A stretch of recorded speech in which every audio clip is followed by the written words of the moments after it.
I think infertility treatment, obviously when you start out, everyone's hoping for success, but it doesn't always come. And I think it can be helpful for couples, maybe with the help of the docs they're working with, to, at the very beginning, think through the overall scope of what they want out of this, and should there be a boundary. I think it makes sense at the front end to kind of flesh out how long this is going to go on if it doesn't work. I mean, obviously you hope it works right away. And you can kind of map out pretty easily for couples the kinds of things that seem to be appropriate for them in terms of treatment options. But having some kind of a boundary around it is I think, useful for everybody at the front end. So that if it doesn't happen, they kind of recognize that they gave it their best, and maybe it just wasn't going to happen for them, and they can move on to other parts of their life.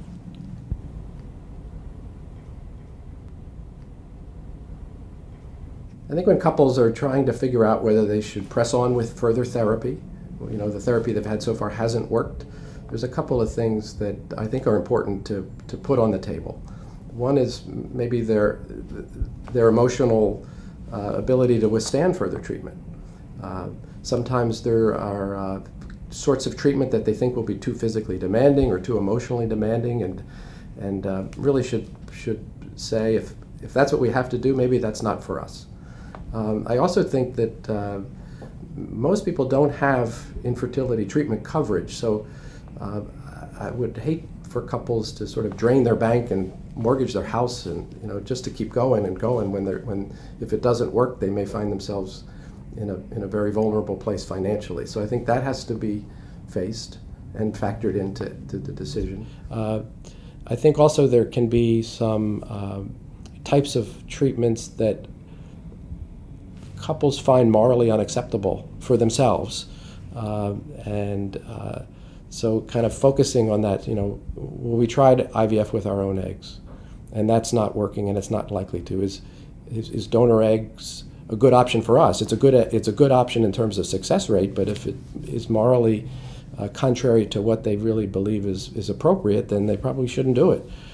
So there's a variety of factors: financial, emotional, physical, and ethical, I think, need to be put on the table.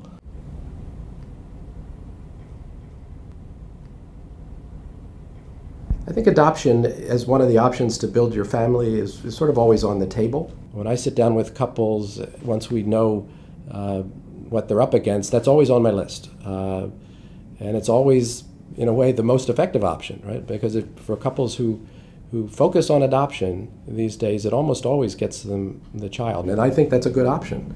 I think it's always a good option. So I always kind of talk about it as one of the things to consider from the beginning. But again, a lot of couples wouldn't do that initially. Adoption is a tough process as well as the infertility treatment. There's family studies and long waits, and depending on how you do it, there can be the birth mother may at the last minute, renege and decide to raise the child herself. So it's got its own hazards, but it's a very effective way of family building.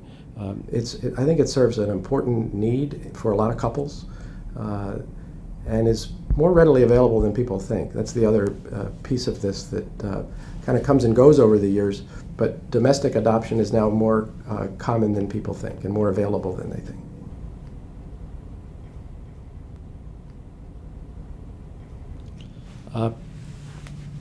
Child-free living is not the place the couples that we meet with want to be, to start with. But in reality, there are a lot of couples who don't have children, and they do fine. There are other ways of being happy as a couple, and in fact, I think couples sometimes who don't have the little kids to raise for 15, 20 years have a more appreciation for each other, and they experience some things in life that folks with kids never get a chance to. I mean, I would have to acknowledge that if you don't get the child that you want through infertility care, there's a grieving process, because it isn't where people intended or hoped to be. but at the same time, it's not a bad place. There can be a lot of life in the child-free existence.